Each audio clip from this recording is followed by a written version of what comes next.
Hello, আসসালামু আলাইকুম guys. সবাই কেমন আছো? আশা করি সবাই ভালো আছে। তোমাদের সকলের দয়ায় আমিও ভালো আছি। আজকের যে ভিডিওটা মেক করতেছি সেই ভিডিও টপিক হলো যে আমরা কম্পিউটারের মধ্যে কিভাবে ক্যাপকাট প্রো ভার্সনটি ফ্রিভাবে ইউজ করব, অর্থাৎ কোনো রকম টাকা ছাড়া কিভাবে আমরা কম্পিউটারের মধ্যে ক্যাপকাট প্রোটা ইউজ করব। তো আমি প্রথমে কি করলাম, আমার যে কম্পিউটারের ডেস্কটপের মধ্যে যে ক্যাপকাট অ্যাপসটি রয়েছে সেই ক্যাপকাট অ্যাপসটি ওপেন করে নিলাম। ওপেন করে নেওয়ার পর এই জায়গা থেকে একটি ক্রিয়েট নিউ প্রজেক্ট যে একটা অপশন রয়েছে সেই ক্রিয়েট নিউ প্রজেক্টের উপর ট্যাপ দিবেন। তারপর এই জায়গা থেকে আপনাদের মতো যে কোনো একটা ভিডিও আপনারা এই জায়গা থেকে সিলেক্ট করে নেবেন। আমি এই জায়গা থেকে একটা ভিডিও সিলেক্ট করে নিচ্ছি। ভিডিও সিলেক্ট করার পর এই জায়গা থেকে আমি টাইমলাইনের মধ্যে ভিডিওটা এনে ড্রপ করে ছেড়ে দিলাম। ভিডিওটা ড্রপ করে ছেড়ে দেওয়ার পর এই জায়গার মধ্যে থেকে আমি আপনাদেরকে কিছুটা মানে প্রো ভার্সনের কয়েকটা ইফেক্টস ব্যবহার করে আমি আপনাদেরকে দেখাবো কিভাবে আপনারা এই প্রো ভার্সনটি ইউজ করবেন। তো ফার্স্ট অফ অল কী করতে হবে, আপনাদেরকে এই জায়গা থেকে যে প্রো প্রজেক্ট যেগুলো আছে, প্রো যে ইফেক্টগুলো আছে, ধরুন সিম্পলি আমি যে একটা ইফেক্ট আছে এই ইফেক্টটা আমার ভিডিওর মধ্যে আমি ব্যবহার করলাম। তো ফার্স্ট অফ অল কী করবো, এই যে প্রো যে ইফেক্টটা রয়েছে, সরি এটা তো ফ্রি, একটা প্রো ইফেক্ট নিলাম এই জায়গা থেকে। ধরুন এই যে ইফেক্টটা আছে এই ইফেক্টটা নিলাম এই জায়গা থেকে।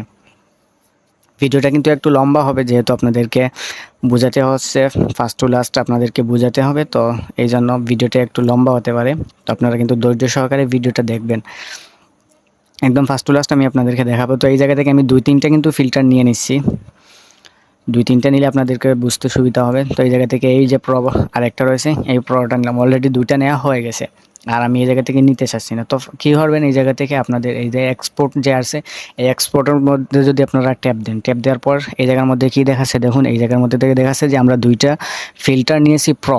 এই জায়গা থেকে দেখাচ্ছে জয়েন প্রো আর এই যে ব্যাক টু এডিটে দিলে এই জায়গার মধ্যে চলে আসতেছে, অর্থাৎ আমরা যে প্রো যে 2টা ইফেক্ট ব্যবহার করছি এই প্রো 2 ইফেক্ট ব্যবহার করার কারণে কিন্তু আমাদের ভিডিওটা এক্সপোর্ট করতে পারতেছি না। তো আমি এখন আপনাদেরকে দেখাবো কিভাবে এই ভিডিওটা আপনারা এক্সপোর্ট করবেন। তো তার জন্য কি করতে হবে, সিম্পলি আপনারা আপনাদের কম্পিউটারে যে কিবোর্ডটি রয়েছে সেই কিবোর্ডের Ctrl+G যে একটি অপশন রয়েছে Ctrl+G-তে চাপ দিবেন। Ctrl+G-তে চাপ দিলে এই জায়গার মধ্যে থেকে দেখুন একটা অপশন চলে আসবে। প্রথমে আপনারা কি করবেন, প্রথমে Ctrl+A দিবেন, Ctrl+A দেওয়ার পর তারপর এই প্রথমে Ctrl+A তারপর Alt+G দিলে দেখুন এই জায়গার মধ্যে থেকে যে আমরা প্রো যে 2টা ভার্সন অ্যাড নিছিলাম, প্রো যে 2টা ভার্সন মানে প্রো যে 2টা ইফেক্ট নিছিলাম সেই প্রো 2টা ইফেক্ট এই ভিডিওর মধ্যে কিন্তু সিলেক্ট হয়ে গিয়েছে। তো এরপর Alt+G ট্যাপ দেওয়ার পর এই জায়গা থেকে কি করতে হবে আপনাদেরকে, এই যে ভিডিওটি রয়েছে ভিডিওটির উপর মাউস রেখে মাউসের রাইট বাটন আপনাদেরকে ট্যাপ দিতে হবে। রাইট বাটন ট্যাপ দেওয়ার পর এই জায়গার মধ্যে থেকে একটি অপশন দেখতে পারবেন যে free process compound clips subscription, এই জায়গার মধ্যে একটা ট্যাপ দিবেন। এই জায়গার মধ্যে ট্যাপ দেওয়ার পর এই জায়গার মধ্যে থেকে উপরে দেখতে পারবেন অথবা এই জায়গার মধ্যে দেখুন আমার ভিডিওটা প্রসেসিং ভিডিওটা প্রসেসিং হতে শুরু করতেছে, ভিডিওটা এক্সপোর্ট হতে শুরু করতেছে। তো ভিডিওটা যত লম্বা হবে তত ভিডিওটা এক্সপোর্ট হতে তো একটু সময় নেবে। যদি ভিডিওটা একটু কম হয় তাহলে ভিডিওটা আপনাদেরকে এই এক্সপোর্ট হতে কম সময় লাগবে। তো আমার এই ভিডিওটা এক্সপোর্ট হওয়ার আগ পর্যন্ত আপনারা এই জায়গার মধ্যে থাকুন, দেখা যাক কি হয়।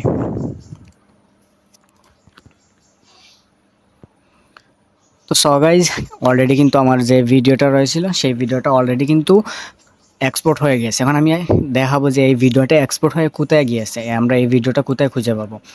তো ফার্স্ট অফ অল কী করতে হবে, আপনাদের ফোনের আপনাদের ফোনের যে কম্পিউটার রয়েছে, কম্পিউটার যে পিসিটি রয়েছে পিসিটি আপনারা ওপেন করবেন। ওপেন করে নেওয়ার পর এই জায়গার মধ্যে থেকে আপনাদের সি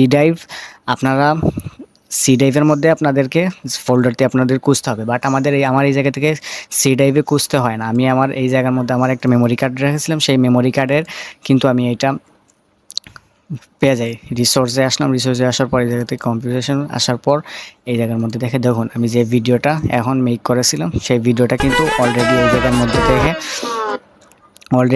এই ভিডিওটা প্লে হয়ে গেছে, এক্সপোর্ট হয়েছে। তো আমি আপনাদেরকে এখন দেখাবো এই সি ড্রাইভে আপনারা নিয়ে না নেওয়ার জন্য, আপনারা যদি এইভাবে আপনাদের কম্পিউটারের মধ্যে আলাদা কোনো ড্রাইভ থাকে বা কোনো এই মেমোরি কার্ড থাকে, সেই মেমোরি কার্ডে কীভাবে নেবেন। তো কম্পিউটার ফার্স্ট অফ অল কম্পিউটারে আসার পর যে ক্যাপকাট ওপেন করার পর এই জায়গার মধ্যে যে সেটিংস আইকনটি রয়েছে, এই সেটিংস আইকনে ট্যাপ দিবেন।